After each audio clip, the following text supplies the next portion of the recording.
Hi, everybody. My name is John D'Agostino. I'm head of institutional strategy at Coinbase.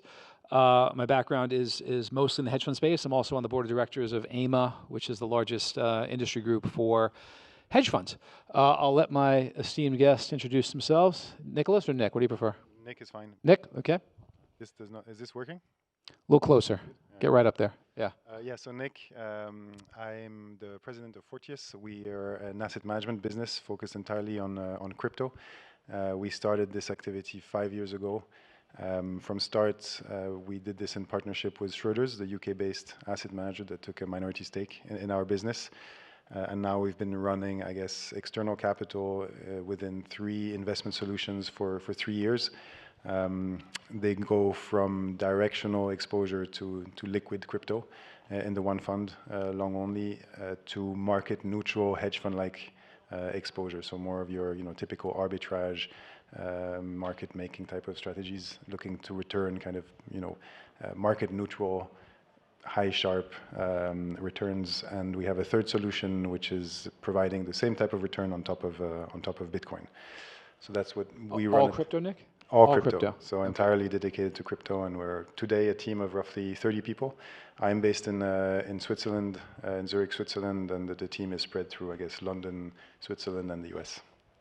There you go. Excellent. Beautiful. I'm Thomas Bailey, and I run a fund called Road Capital. We started in early 22. Before that, I worked at a hedge fund called Perry Capital. That was in kind of 2012 to 2015. At Road, really, we focus on the intersection of traditional finance and crypto. So, everything from store of value, privacy to DeFi. We have an open-ended fund, and we also have a venture fund. Excellent. Okay. So I want to start with this. You're both crypto native funds focused entirely on crypto. So is the story, and the title of the panel is Bitcoin, but I'll let you expand it to any digital asset that you like. If you're sitting with an LP or any prospective investor 5 years ago, and they ask the question, what is the value of trading this asset? What's the value to me? I'm holding you in my portfolio. So indirectly, what is the value for me to hold this asset in my portfolio? Is the story that you tell today the same as it was 5 years ago? Happy to go first. When folks ask me that question, whether it's 5 years ago or now, I sort of have the same answer, which is really I view Bitcoin in one category as the store of value, and then I sort of view smart contracting platforms and everything else. Bitcoin is not designed to have cash flows associated with it, whereas smart contract platforms plus all the applications that run on top of them are. And I'd argue there's some aspects of store of value to kind of Ethereum and Bitcoin, Ethereum and Solana. But I think it's really these applications that look and feel like almost fintech applications, but they're running on a immutable protocol. And so you sort of have to separate the world into those two categories. And I think that was true 5 years ago, and is true today. And there's just more and better applications that have these cash flow characteristics.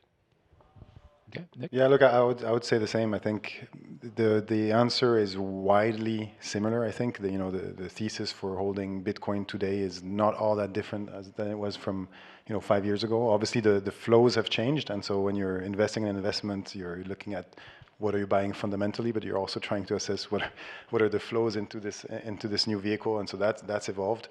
And to reflect what Thomas was saying. I think interestingly for the rest of the assets, ultimately, they've always been a kind of an option on blockchain as a technology getting more widely used, basically slowly transitioning, I guess, finance on chain, if you like. To a large extent, all of DeFi is a bit of that thesis. And I think, interestingly, that has just taken a long time to play out. And we're starting to see this accelerate, I think, with more and more assets which are being traded on chain. So I think that story was there, but it was a bit of a dream, and it's just starting to accelerate. I think one element which is new, at least in my perspective, from 5 years ago, which I probably wouldn't, maybe 3 years ago we would have thought about it, but certainly not 5, is a little bit the AI aspect. So the kind of this AI bot, like these automated transactions that need, if you like, that they're going to drive the use of crypto. That's, probably was not, at least in my mind, part of the thesis of what I had in mind. And I think that is for more and more people, much more and a more important part of how they look at it. Okay, we cover lots of stuff. I usually have a pen when I moderate and write down ideas. And I forgot my pen, so if anyone's going to throw up a pen, that'd be helpful. But I know we covered, there's 3 things I want to discuss. We covered, Tom, you talked about, I want to put words in your mouth, but you talked about selling this concept to a prospective LP. Thank you so much. Selling this concept to a prospective LP as a form of surrogate venture capital investment. Kind of, right? Isn't that what you were alluding to? Yeah, I mean, I think you compare the size of the traditional finance industry compared to the on-chain finance industry, and it's almost barely visible how small the on-chain industry is on a relative basis. But I think that there's reduction in fees and costs that could facilitate many more transactions, particularly if you consider agentic finance. So you could increase volume, but lower the fee. So broader base, but value capture with a smaller fee. Okay, so I want to build on that because I've heard that argument before, and it makes sense to me. It makes sense to me that and the theory has always been that in some ways tokens are improved liquidity on longer duration venture capital investments. So it's venture capital with a kicker of being able to have periodic liquidity. But I want to flip that a bit and say, how concerned should we be about selling liquid vehicles, which are by definition short duration, even if you've got like 30 quarterly liquidity with 45-day notification, which is typical for funds? Are you concerned at all that we're scaling into a liquidity duration mismatch? Not your fund particularly, but writ large in the industry. I mean, in my view, more or less all the assets in crypto are venture-like assets, and we shouldn't be thinking about them in the same way that we think about stocks, and we should be really taking a longer time horizon towards those assets and owning those assets. I mean, our fund in particular has a 3-year hard lock and then a 3-year gate, which coincides with what I think is a kind of a duration arbitrage. If everybody's thinking else, like everybody in the market's thinking in 3-month increments, and I can think in 3 or 6 or 9, then I think we have an advantage. 3-year lock, 3-year gate. Okay, so you're right, kind of in the middle of a sweet spot between like a mid-stage PE and venture fund, but certainly not liquid fund. Okay, got it, understood. What's your liquidity, Nick? So on our directional long only product, we have typical monthly liquidity. So very different, and so that means we also have to build the portfolio differently than Thomas can, right? Sure. Like all the positions are sized according to liquidity, so that you can in theory close your fund within a month if you have to. Makes sense. Okay. Now you mentioned something fascinating because obviously Coinbase is Brian's very public about wanting to build the everything exchange. And that's the idea, to come to one place, trade, tokenized everything. You described your strategy. I wrote down the note. Do you think of yourself as a crypto firm, or do you think of yourself as a firm that trades assets on blockchain? No, so I would say, more as a crypto firm, but as crypto means not just go and buy tokens. Actually, a large part of our activity, like the multi-manager fund that we're building, is actually investing in a wide range of hedge fund strategies. And so I'll give a third angle to this. We don't look at it as, well, we need to trade on chain, or we need to trade on an exchange, or we need to trade anywhere. In fact, we're kind of trying to be as agnostic as possible to that. And a lot of the strategies that we're going to invest in are strategies that take advantage to the fact that this market is so fragmented, and so you're trading across a wide range of different, like it could be Coinbase, could be Binance, it could be CME, it could be Hyperliquid, it could be a DeFi. But mostly Coinbase. And as much as more and more actually, especially on the perps. So good job on that. But anyways, so the point is, our mindset is alpha hunting. Ultimately, is where is there opportunity, where are there dislocations, where is there arbitrage, and why would you look at crypto markets for this? Well, originally simply because it's a high volatility, very fragmented, inefficient, retail-driven environment. So that's just going to generate more dislocations than you would find typically trading equities, all right, or trying to trade your Chinese ADR versus the Chinese mainland stock, right? And so that is, I think, what for a lot of hedge funds, because we're talking about hedge funds, what they see in crypto is this opportunity. And if you think of, and that's like the core business of, I guess nowadays, most of crypto hedge funds. And even if you think of at traditional hedge funds that are getting involved in the space, that's what they were hunting originally, right? The first thing has been, well, put on an IBIT versus CME trade and capture that carry, capture a funding rate, and then they'll do a little bit more. But so I think for a lot of people, and to the same extent, from our perspective, when I put my hat of running this multi-manager, it's not really, it has to be DeFi, or it has to be CeFi, or it has to be TradFi. It's where are the dislocations? Do you see, we'll stay on you for a second because I want to stay on short duration. Do you see more traditional hedge funds playing in your space? At what rate at what rate do you see them? Yeah, so there's definitely been more, but it's been fairly contained, right? Yeah. So I think, we see a lot of traditional hedge fund doing the basis trade, as I mentioned, like capture the basis in the CME future versus spot. So you've seen a lot of, like, that's become very standard across lots of hedge funds. You've seen a few others, like Cube Research is one really of these large TradFi quant pod shops, which has gotten pretty involved in crypto successfully, by the way, to be honest.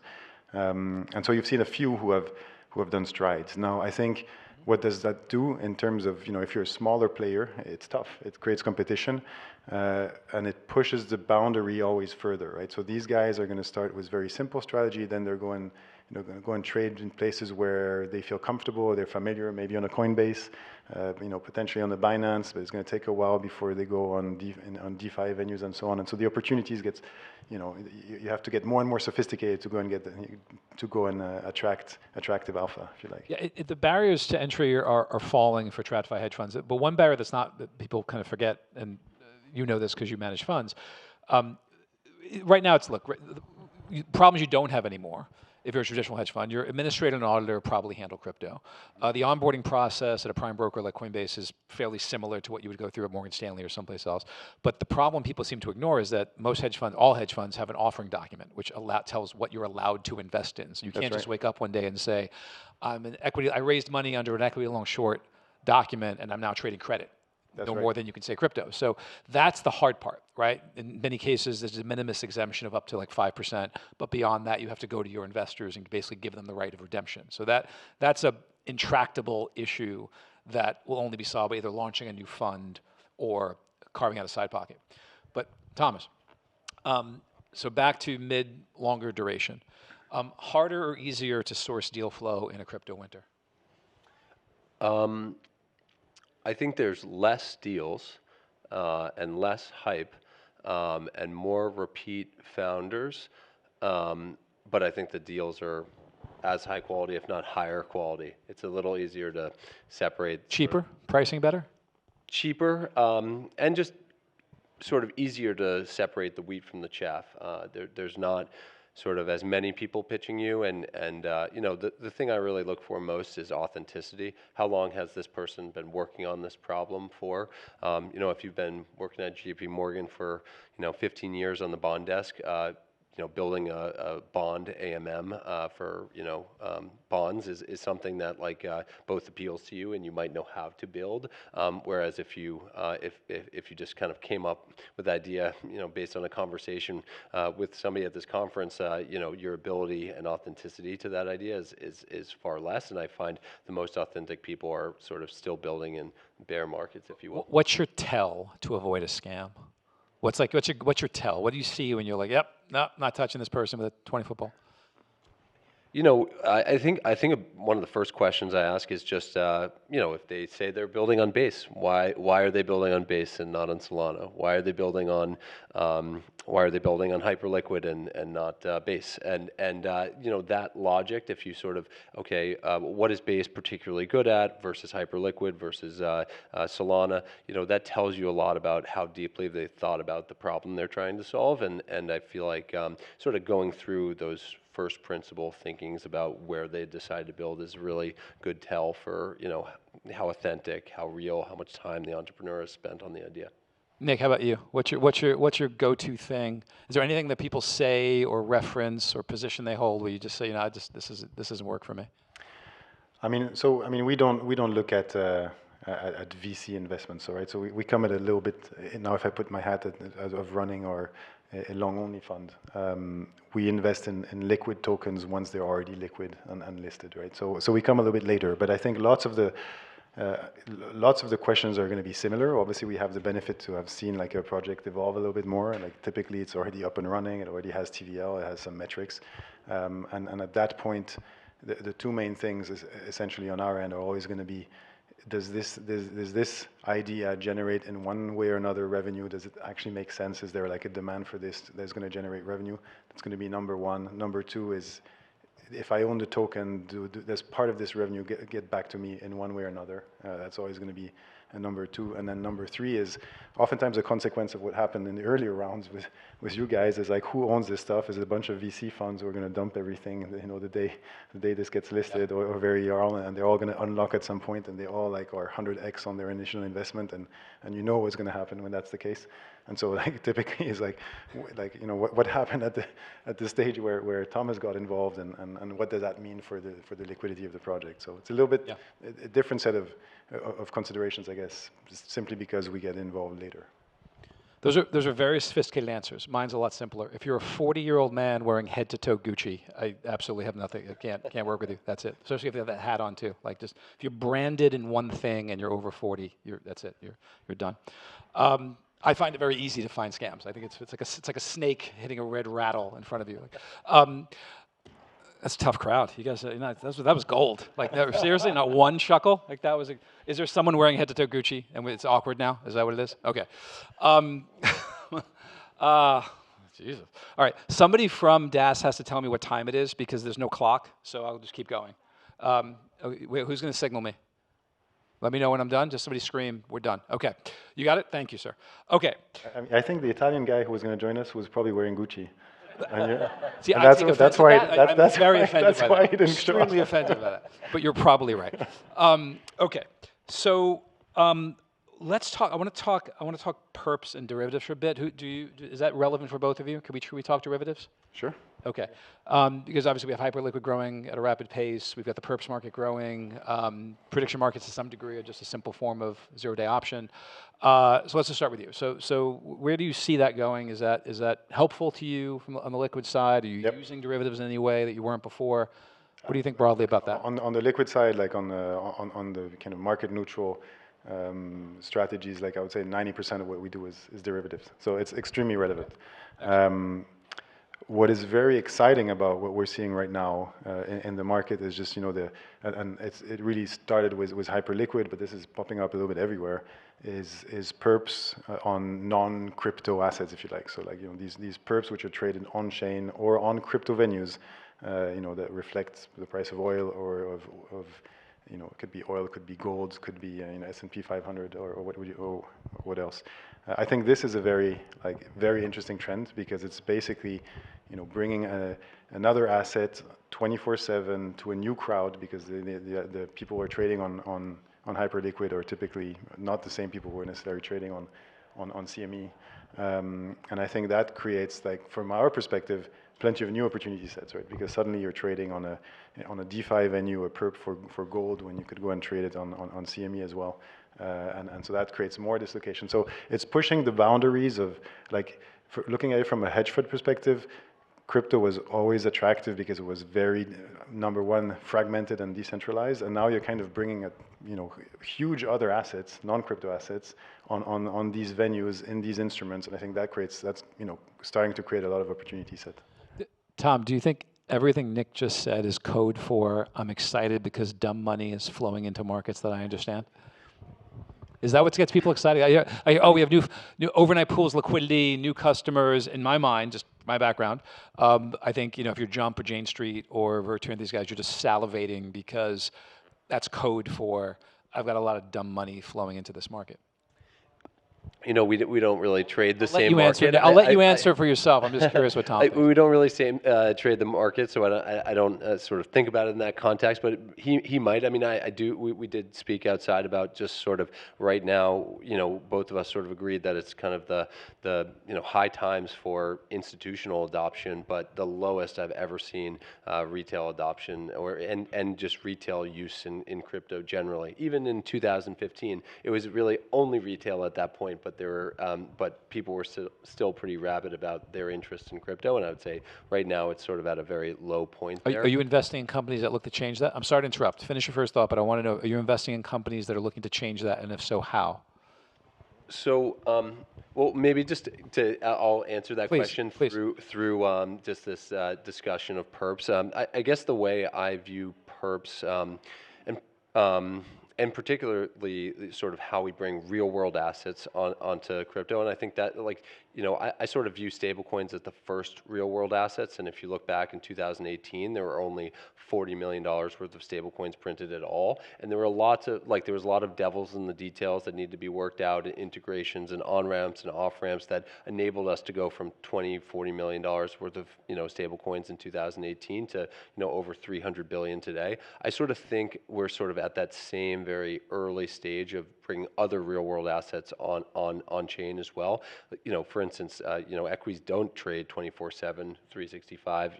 They also have dividends, and so on chain hasn't really figured out ways, using oracles to sort of account for all these nuances, basically, of bringing other real world assets on chain. And so I guess perps to me, are one clever way to do this because it's synthetic, right? You don't actually have to deliver the dividend, right? You can sort of just synthetically mimic what is happening, to the particular, outside of the blockchain instrument, right? And I think that's one way to basically give exposure to people, just democratize exposure basically to real world assets, and effectively, if they're trading on chain, they should trade for sort of a lower transaction cost than they should even on Robinhood. And then the second way would be to do what one of our portfolio companies, Robert Leshner and Superstate are doing, where they're actually sort of, it's not mimicry, it's really actually encapsulating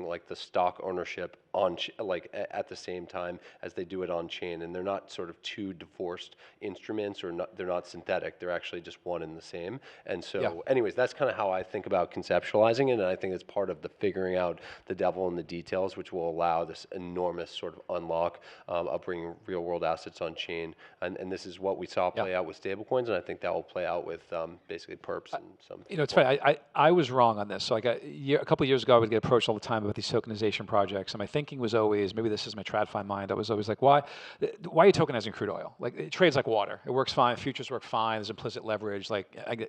Selfishly, I used to be a NYMEX head of strategy. It works fine. Tokenize the stuff that has a bit-ass spread or is fragmented, difficult. Tokenize uranium, but the cotton market, the gold market, the crude oil market, it's irrelevant.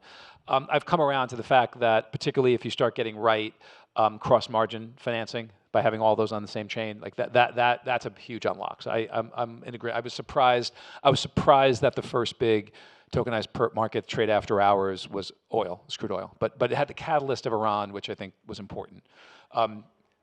Nick, how are you? So I'll let you answer that question. The question is it dumb money? Is that what excites you? So I mean, I'll get to that in a minute. Yeah. But I think beyond. I like Thomas's point. I think the reality is, over the last decade, the crypto industry has built a lot of pretty cool infrastructure, and I think it's very exciting to see assets get tokenized, put on chain, to have also way more, just a much wider variety of things that you can trade on chain, because it's fun to trade Bitcoin and ETH and Solana and so on, but actually it's even more fun if you can mix it up with gold and maybe equities and a bond type of product and so on and so on. It just becomes a very interesting playground, and I think that the technology was built, actually, in my opinion, to some extent to that purpose, is to be able to actually use it for whichever asset. And I think seeing this happen through tokenizations and on decentralized perps, I think is interesting as well. This is also a very interesting piece of infrastructure that has been put to place, and I think it's fantastic to see actually this migration happen. the same way we're seeing the migration happen the other way was IBIT and all the ETFs. But actually, Yeah. I think the migration to tokenization and to perps so far I guess in AUM represents way less than what we have in IBIT and the other BlackRock products.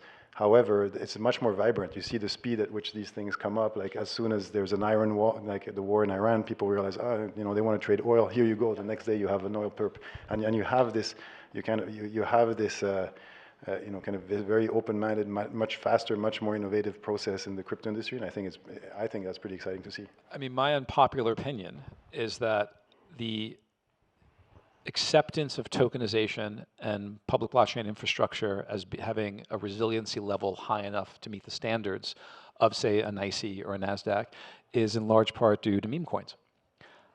I think, say what you will about meme coins, the reality is we had hundreds of millions of transactions occur overnight with no trade breaks. You can argue that the value was not worth it, but when I would read XYZ meme coin, you know, went up and down $1 billion over the weekend, what triggered me is over the weekend. Those are the words that mattered.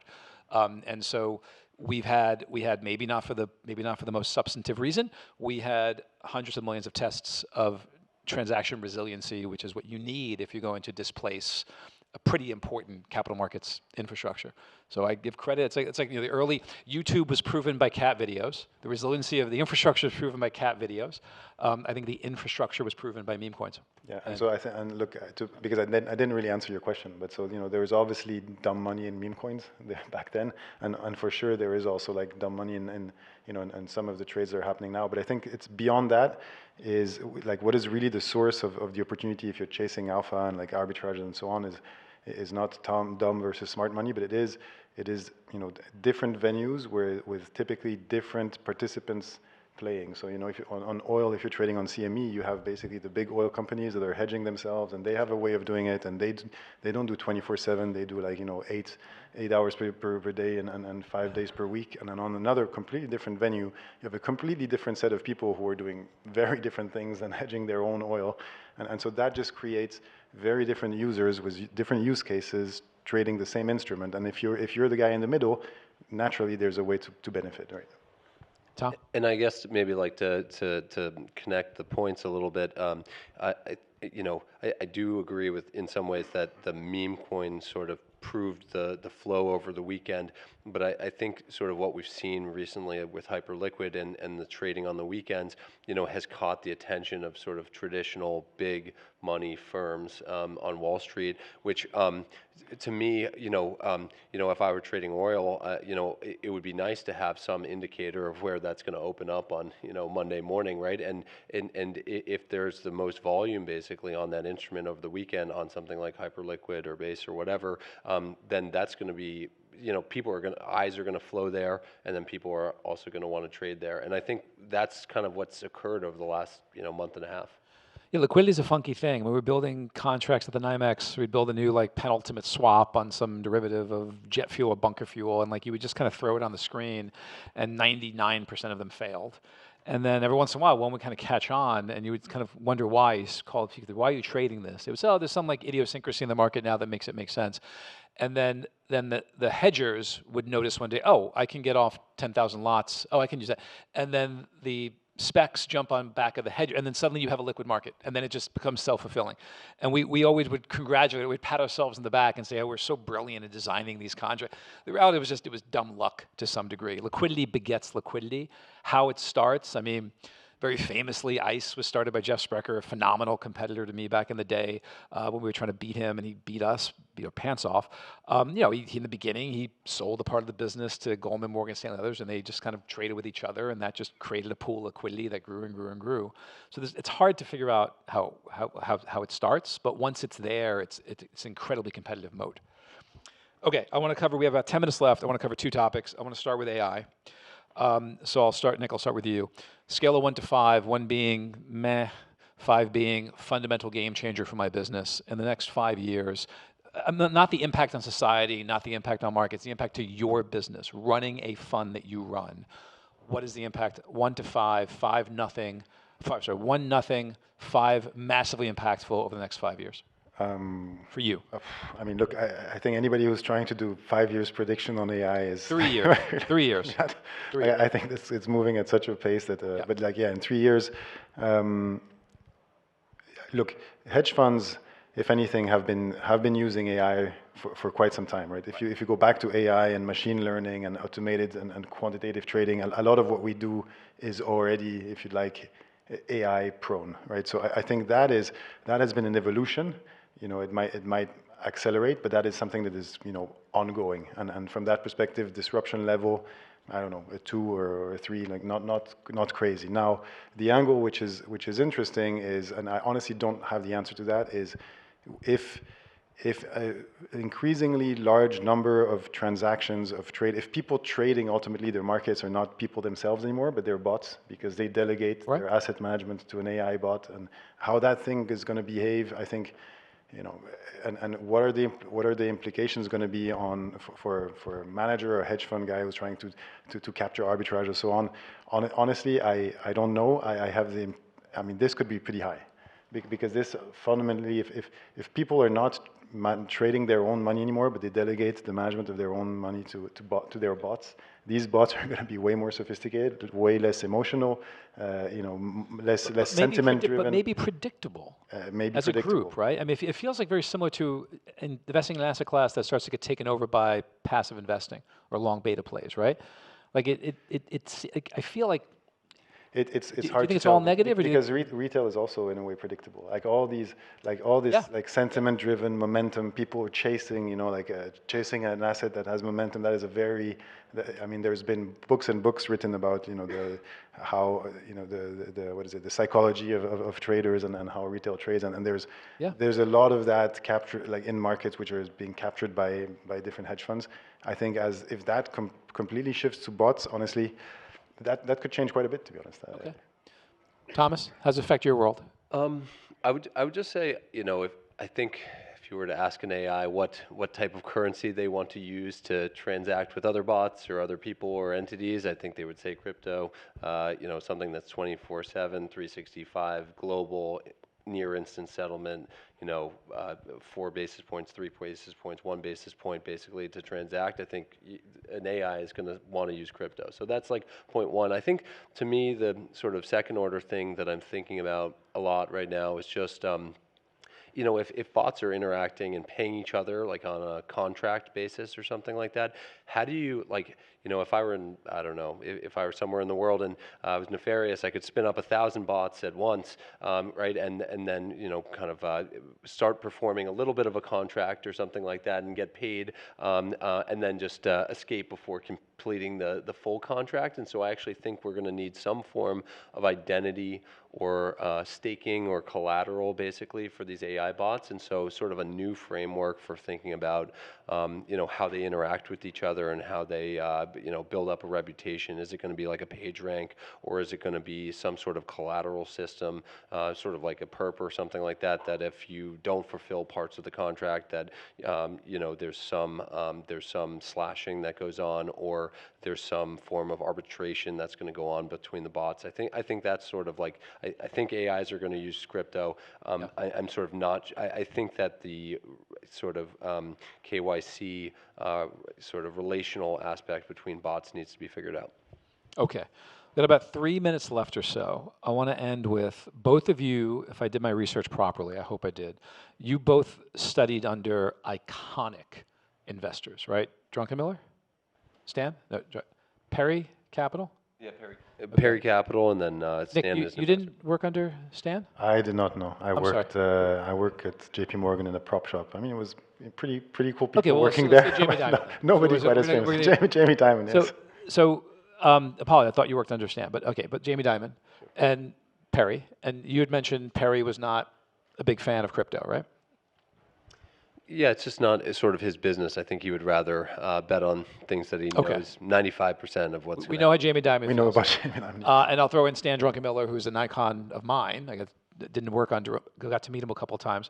Who's just come out recently and been pretty bearish, negative. What are they missing? Why is that?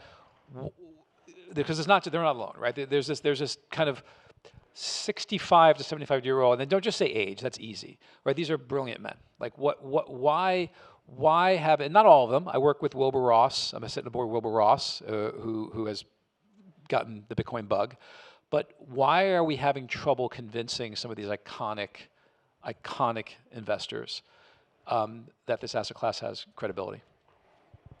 Look, I think there are a couple of things, and I never had a personal conversation with Jamie Dimon about this, so I mean, these are just from what I've heard him talking about. But I think there are a couple of things that are, first of all, evolving. I think mindsets are starting to evolve. I think number one was clearly the view was regulation, and the view that this is completely unregulated, and it's ununderstandable how the U.S. regulator would not slash this and destroy it if it grows too much. And I think that is proven not to be right. And in fact, like the regulation is embracing it and taking it on board. And I think the second thing is there is, if I look at the crypto universe, I understand how people can be skeptical, because ultimately there are, whatever, 25,000 tokens listed out there. There are, I don't know, millions of memes and other NFTs that have been printed. And like a huge majority of this stuff is nonsense, scam, should be worth zero, and like, is really people trying to come up with some funny idea, list it, make some liquidity, and basically 2 years later there's nothing left. All the ICOs, all this stuff is basically went to zero. So, and I think there is this perception of, okay, look, this is an unregulated casino where people get rich quick, scams can happen easily, and we've had there's been enough of those now. I think the problem has been people have not been able to look beyond that, look at the technology, what it's going to be able to do, which we're starting to see now, which have implications way beyond just these 25,000 tokens that are listed, and understand the value of this technology and the selective applications that you can build on top, which actually do make sense, and that Thomas is trying to pick, and that we try to invest in, and like trying to see, I guess, the tree from the forest.